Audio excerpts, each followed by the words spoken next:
Not a cutscene, not dialogue, a mechanic. And it doesn't ask, it forces you into the story. Yo.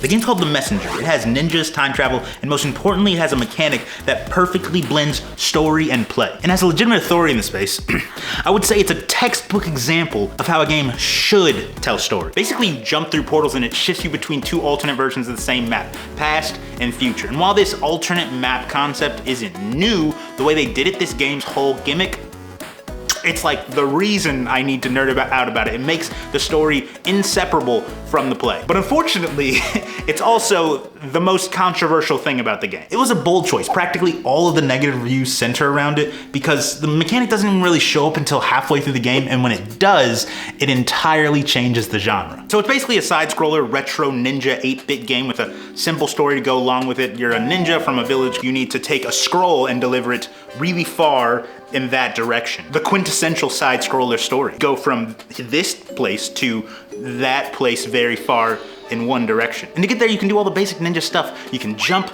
you can glide, you can slice, and you can throw some shurikens as well. Sick. And the big gimmick of the game, the thing that originally drew me into it because, I'm a nerd. Your character not only has to take your scroll really far over there, a far distance, but also to a distant time.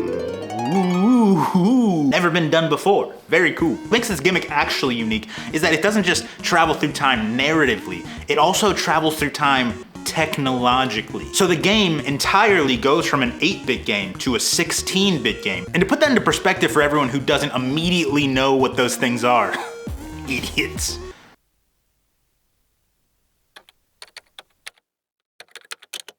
That's the difference between the Nintendo Entertainment System and the Super Nintendo Entertainment System. So the game basically just went from a ninja game to a Super Ninja game in the same game. Very cool, enough for me to play it at least. And to be clear, this was not the controversial part. If you were enjoying the game up to this point, you're enjoying the game now. In fact, you probably loved this gimmick. I did. I mean, I remember exactly how I reacted when this happened. Oh, that's cool. It's not until they introduced the parallel map mechanic that the game changes from just side-scroller, deliver this scroll all the way over there, to a Metroidvania, completely switching the way the game feels to play and the objectives of the game. And it's a switch up that not everyone wanted. I mean, you can't really pull that kind of thing in most environments. I really like the second one. The legs. I mean, earthy tones, perfectly decanted. The tannins. I wonder what's next. For the fourth wine, we have Tito's. Isn't that vodka? Wine, vodka. It's all alcohol.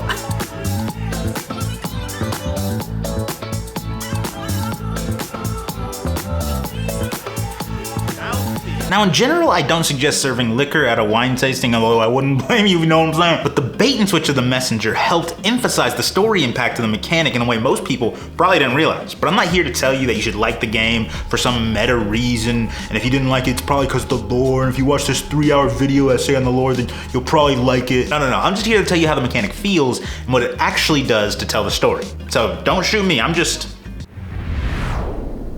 The Messenger. Because if I'm honest, I don't even think the mechanic's that strong functionally. To give you a bit more detail about how it works, there's two versions of the map that are laid on top of each other. And there are different locations around the map that you can go to access the alternate version. Now this allows for the devs to put in planned puzzles. You find a place that you can't reach, well now you need to find a way to get back to that location in an alternate timeline. While the gimmick was really cool, you know, going from 8-bit to 16-bit, feeling like you're really jumping into the future, it didn't really add at all to the gameplay. It was really cool, it was not fun. And the thing about things that are cool in games and not fun is they kind of fade into the background pretty quick. This isn't even my favorite iteration of this mechanic functionally. For example, there's a game called Guacamelee, which is a luchador-themed Metroidvania, where I'm pretty sure you can transition between day and night, which will change the map as well. Now, I haven't played that game, but the concept of a luchador-themed Metroidvania is hilarious, and it's in my wish list, all right? It's in my wish list. I'm sure I'm going to buy it next time it's on sale.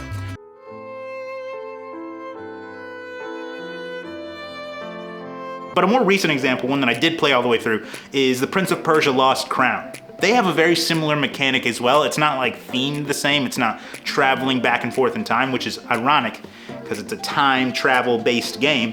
But I digress. You can essentially change between what is a platform on the map and what is not a platform on the map. It functions very similar, except for you have control over it. And in that game, it didn't just allow for creative puzzles, but also a higher skill ceiling because you had to time the transition. The fact that this isn't a new mechanic or even a particularly impressive version of it makes its impact even more impressive. Because you know how sometimes it feels like stories in video games are optional? And listen, I know that's blasphemous to some of you, but some of you are like, wait, games have stories? Well, this basic mechanic removes the ability to opt out of the story without forcing you into unskippable cutscenes. Or God forbid, the super slow walking interactive cutscene. Why do we still do that? It's not the mechanic itself that does this. It's the wholehearted commitment to the mechanic that makes it work. The mechanic becomes the story. Everything you do now requires time travel.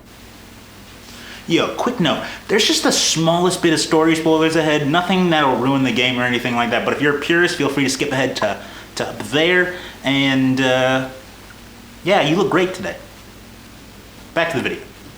So for example, there's a seed that takes 100 years to grow, so you need to plant it in the past, go to the future, harvest it, go back to the past, and deliver it. Or maybe there's an uncrossable gap, so you take a bridge builder in the past, drop him off at that gap, go back in the future, voila, le bridge. The point is, it's the core method of storytelling now. Even though the mechanic isn't introduced until halfway through the game, it still affects the story that you've already experienced. Because it's a Metroidvania now, you can revisit past locations, but you can also revisit past locations in the past, which now rewrites the story you've already experienced and gives weight to certain things that you didn't think about before. And this is why the bait and switch was necessary to tell the story in this way. Whether that enhances the game as a whole, that's up to you. And finally, the part of the mechanic that makes the story unmissable is the gimmick itself, the changing everything from 8-bit to 16-bit every time you travel from past to future. Not only because your character looks different or the enemies look different or everything is updated visually, but also because the audio changes from 8-bit to 16-bit. So every time you use this mechanic, you're getting audio-visual reinforcement of the story. You're reminded that you have to go from past to future to accomplish narrative plot A, plot B, story. So when you get to this point in the game, story stops being something you reach and it starts being something you do.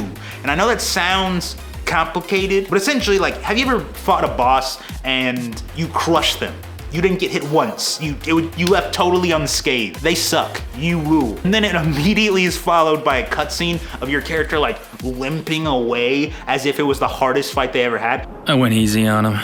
That's the story happening in parallel to what you're doing, not the story happening because of what you're doing. But in this game, the time travel is the story. Before the mechanic was introduced, I was pretty much done with the game. I got all the upgrades, I already saw the gimmick, so I was about to stop playing until I did this for the first time. Suddenly I wasn't playing for progression or because the gameplay got better or anything like that. Honestly, it's because I'm fascinated by the way the games tell stories, and it felt like all of a sudden this game had something to say. Until this mechanic was introduced, I was completely ignoring the story. Like I said, it was take, scroll to that direction really far. Besides that, I did not know anything. And I read the occasional dialogue, which, to its credit, pretty well written, pretty funny dialogue. But the mechanic as a storytelling device was strong enough to tell me what had happened retroactively. It became clear that the devs followed a fundamental of game storytelling. They created a mechanic out of a story, or they created a story out of a mechanic. But one thing's for sure, those two things were not separate. Games can borrow a lot from movies and books, but only games can tell stories through play. And whether you like the game or not, The Messenger doesn't tell you a story, it makes you play it. I'm really glad I played this game and it didn't just sit forever in my massive backlog, because I do have a problem accumulating games. I actually talk about that in this video here. If you're interested in that, it's probably my favorite video on the channel. My name is Terrence. I'm gonna keep playing games till I find the perfect one. Peace, love,